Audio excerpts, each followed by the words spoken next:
મિત્રો, આ વાર્તા એક વર્ષ પહેલાની મારી સાથે બનેલી એક સત્ય ઘટના છે. અમારા સગા વહાલામાં કોઈનું અવસાન થઈ ગયું હતું અને મારા પતિ તેના કામ ધંધામાં વ્યસ્ત હતા. એટલે ત્યાં મારે એકલીને જ જવું પડ્યું હતું અને ટ્રેનમાં જવાનું હતું અને મારે એકલીને જ જવાનું હતું. એટલે મારા પતિએ ફર્સ્ટ ક્લાસની એસી વાળી સીટનું બુકિંગ કરી દીધું અને રાતે 10 વાગ્યાની ટ્રેન હતી. પછી ત્યારે મારા પતિ મને સ્ટેશન પર મૂકવા માટે આવ્યા અને મને મારી સીટ પર ટ્રેનમાં બેસાડીને ટીટીને ટિકિટ ચેક કરાવીને ચાલ્યા ગયા. અને મારી સીટ હતી તે ખાલી 2 સીટની જ હતી અને હજી સુધી બીજી સીટ પર કોઈ પણ પેસેન્જર નહોતું આવ્યું. પછી મેં મારું સામાન સરખો મૂક્યો અને મારા પતિની રાહ જોવા લાગી.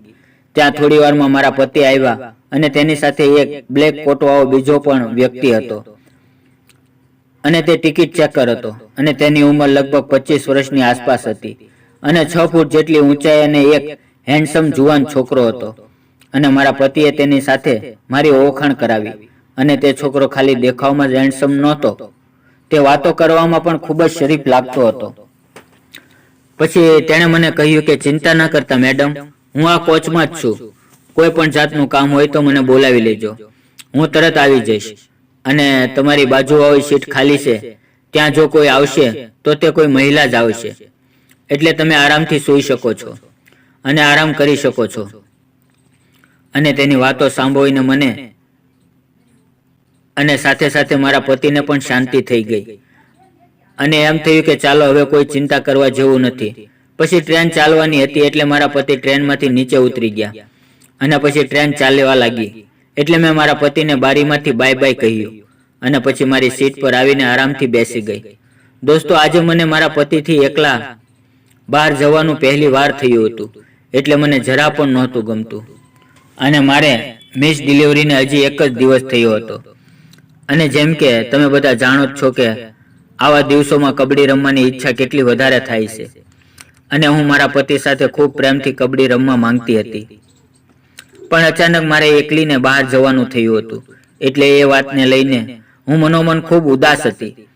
અને ત્યારે જ મારી પાસે પહેલો હેન્ડસમ ટિકિટ ચેકર આવી ગયો અને કહ્યું કે મેડમ, તમે તમારા કેબિનનો ગેટ બંધ કરી લો, હું થોડી વારમાં આવું છું અને ત્યારે તમારી ટિકિટ ચેક કરી લઈશ. પછી તેના ગયા પછી મેં વિચાર્યું કે ચાલો કપડાં તો બદલી લઉં, કેમ કે આખી રાત મુસાફરી કરવાની હતી અને મને સાડીમાં નીંદર ન આવે. પછી મેં મારા બેગમાંથી મારો નાઇટ ડ્રેસ કાઢવા માટે મેં સુટકેસ નીચે ઉતારી અને સુટકેસમાં જોયું તો નીચેનો નાઇટ ડ્રેસ તો હતો, પણ જલ્દીમાં હું ઉપર પહેરવાનું તો ઘરે જ ભૂલી ગઈ હતી. અને જે હું લઈને આવી હતી તે એકદમ જાવી વાવું હતું, તેમાંથી બધું જ દેખાય તેવું હતું.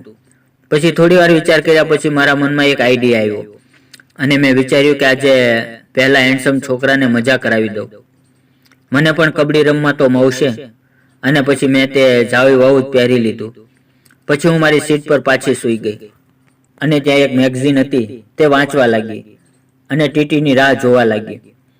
થોડી વારમાં મને વિચાર આવ્યો કે તે આવે પહેલાં હું જમી લઉં અને ફ્રી થઈ જાઉં. પછી મેં બેગમાંથી જે હું ઘરેથી જમવાનું લાવી હતી તે બહાર કાઢ્યું. પછી વિચાર આવ્યો કે જો હું જમવા બેઠી હોઈશ અને વચ્ચે ટિકિટ ચેક કરવા આવશે તો મારે વચ્ચે ઊભું થઈને તેને ટિકિટ બતાવવી પડશે. અને મારા પર્સમાંથી ટિકિટ કાઢીને ત્યાં મારી પાસે રાખી દીધી અને ટિકિટ બહાર કાઢતા જ મને તે ટીટીની યાદ આવી ગઈ અને મારી અંદરની મહિલાએ તેનું કામ કરવાનું શરૂ કરી દીધું.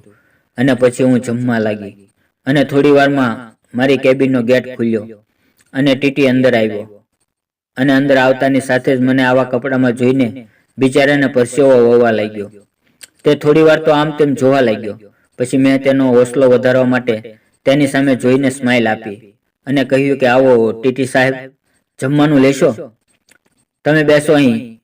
તો તે બોલ્યો કે ના ના મેડમ, તમે જમી લો, હું તો બસ ખાલી તમારી ટિકિટ પર ટીક કરવા માટે આવ્યો છું. અને કોઈ વાંધો નહીં, તમે આરામથી જમી લો, હું થોડી વાર પછી આવીને ટિકિટ પર ટીક કરી જઈશ. મેં તેને સામેવાળી સીટ પર બેસવાનો ઈશારો કરીને કહ્યું કે નાના બેસો, હું તમને હમણાં જ ટિકિટ બતાવું છું. પછી મેં મારું જમવાનું ટિફિન નીચે રાખી દીધું અને મારી ટિકિટ ગોતવાનું નાટક કરવા લાગી. અને ત્યારે હું જાણી જોઈને તેને મારા વોલીબોલના દર્શન કરાવી રહી હતી. અને આ બધું કરતી વખતે હું રાહ જોઈ રહેતી કે તે પોતે જ મારી બાજુમાં રાખેલી ટિકિટ જોઈ લે. અને બન્યું પણ એવું. તે બોલ્યો કે મેડમ, મને લાગે છે કે તમે ટિકિટ તમારી બાજુમાં જ રાખી છે. પછી મેં અજાણ્યા થઈને કીધું કે ક્યાં છે. એમ કરીને ટિકિટ ત્યાંથી કાઢવાની નાકામ કોશિશ કરી અને તેને પાછા એકવાર દર્શન કરાવી દીધા. અને ત્યાં શેઠની બાજુમાં ટિકિટ અંદર જતી રહી. મારાથી ત્યાંથી નીકળતી નહોતી. એટલે મેં તેને કહ્યું કે સોરી યાર, હવે તો તમારે જ અહીંયાથી ટિકિટ કાઢવી પડશે. મારી વાત સાંભળીને તે ત્યાંથી ઊભો થઈને મારી પાસે આવી ગયો અને કહ્યું, ચિંતા ના કરો મેડમ, હું જાતે નીકાળી લઈશ.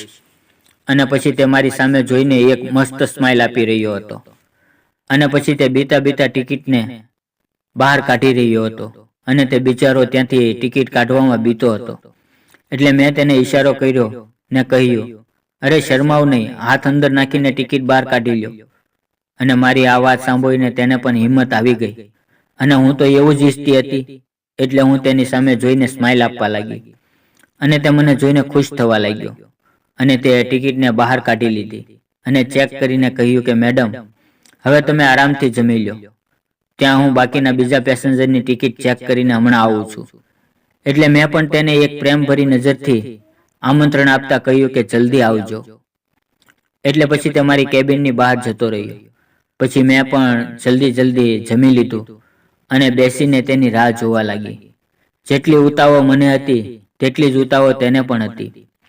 એટલે તે 5 થી 7 મિનિટમાં પાછો આવી ગયો. અને અંદર આવતાની સાથે જ તેને કેબિનને અંદરથી લોક કરી દીધી અને મારી પાસે આવીને બેઠો અને બોલ્યો કે આવો મેડમ, આજે તમને ફર્સ્ટ ક્લાસ એસી વાળા ડબ્બાની મજા કરાવી આપું. એટલે મેં પણ તેને હા પાડી અને તે રમવા લાગ્યો. અને બીજી 3 મિનિટ પછી તે થોડો દૂર ખસી ગયો અને બોલ્યો કે મેડમ, એક પ્રોબ્લેમ છે. એટલે મેં પૂછ્યું કે કેમ, શું થયું? મેડમ, મારી સાથે મારો એક સાથીદાર બીજો પણ છે. જો હું તેને થોડી વારમાં નહીં દેખાવ તો તે મને ગોતતો અહીંયા આવી જશે. અને તે બોલ્યો કે જો મેડમ તમે પરમિશન આપો તો હું તેને પણ અહીંયા બોલાવી લઉં. અને તેની આ વાત સાંભળીને મારી ખુશી 2 ગણી થઈ ગઈ. કેમ કે આજે કેટલા ટાઈમ પછી એક સાથે 2 લોકો સાથે કબડ્ડી રમવા મળશે. એટલે મેં તેને તરત જવાબ આપ્યો અને કહ્યું કે હા, બોલાવી લ્યો. તેમને પણ હા, એક વાતનું ધ્યાન રાખજો કે બીજા કોઈને ખબર ન પડે. જાઓ, તમે જલ્દીથી તેને બોલાવીને લાવો. અને મારી વાત સાંભળીને તે દરવાજો ખોલીને બહાર જતો રહ્યો. અને 3 થી 4 મિનિટમાં તે પાછો આવી ગયો. અને તેની સાથે એક વ્યક્તિ હતો. અને તેની ઉંમર લગભગ 35 વર્ષની હતી. અને તે કાળો હતો, પણ આમ ઠીકઠાક હતો. બસ તે જાડો પણ થોડો વધારે હતો. અને તે બંને અંદર આવતાની સાથે જ કેબિનને અંદરથી લોક કરી દીધી. અને બંને મારી પાસે આવીને ઊભા રહી ગયા. અને પહેલા હેન્ડસમ ટીટીનું નામ પણ મને હજી સુધી ખબર નહોતી. અને તેણે મને કહ્યું કે મેડમ, આ છે મારો દોસ્ત નિકુંજ. એટલે મેં ઊભા થઈને તેની સાથે હાથ મિલાવ્યો અને પહેલાને પૂછ્યું કે એ તો બધું ઠીક છે, તે હજી સુધી તારું નામ તો મને કહ્યું જ નહીં. એટલે મારી વાત પર હસીને તે બોલ્યો કે મેડમ, મારું નામ સંજય છે, પણ તમે મને પ્રેમથી સંજુ પણ કહી શકો છો. પછી મેં તે બંનેને કહ્યું કે સંજુ, તમારા બંનેનું નામ તો સારું છે, પણ તમે બંને મને મેડમ શું કરો છો? મારું નામ રસીલા છે, પણ તમે બંને મને કોઈ પણ નામથી બોલાવી શકો છો. એકબીજાનો પરિચય કરીને પછી અમે થોડી વાતો કરી. તે બંને તો શરમાઈ રહ્યા હતા, એટલે શરૂઆત તો મારે જ કરવી પડી હતી. એટલે મેં તરત નિકુંજ સાથે હાથ મિલાવીને તેને ગળે લગાડી લીધો. અને ત્યારે અચાનક જ અમારી કેબિનનો દરવાજો ખુલ્યો અને એક સાથે 3 લોકો અંદર આવી ગયા. અને ત્યારે ટ્રેન કોઈક મોટા સ્ટેશન પર ઊભી રહી હતી. અને તે લોકો અચાનક અંદર આવ્યા એટલે હું એકદમ ચોંકી ગઈ અને બધું નોર્મલ હોય તેવું નાટક કરવા લાગી. અને એ ત્રણેયના અંદર આવતાની સાથે સંજુ બોલ્યો કે આવો બોસ, હું તમારી જ રાહ જોઈ રહ્યો હતો. અને તેણે જલ્દીથી કેબિનનો દરવાજો બંધ કરી દીધો અને મારી સાઈડ ફરીને બોલ્યો કે ચિંતા ન કરો રસીલા મેડમ, આ પણ આપણા મિત્રો જ છે. કેમ કે મેડમ, અમે એકલા ન રમી શકીએ અમારા બોસને મૂકીને. એટલે તેને બોલાવી લીધા. ચાલો હવે શરૂઆત કરીએ.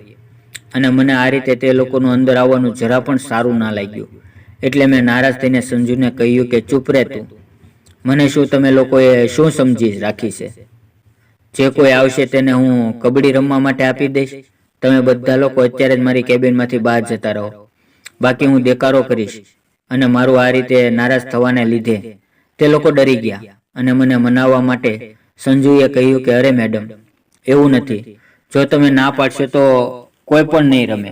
અને જે 3 લોકો પાછળથી અંદર આવ્યા હતા તેમાંથી એક બોલ્યો કે અરે મેડમ,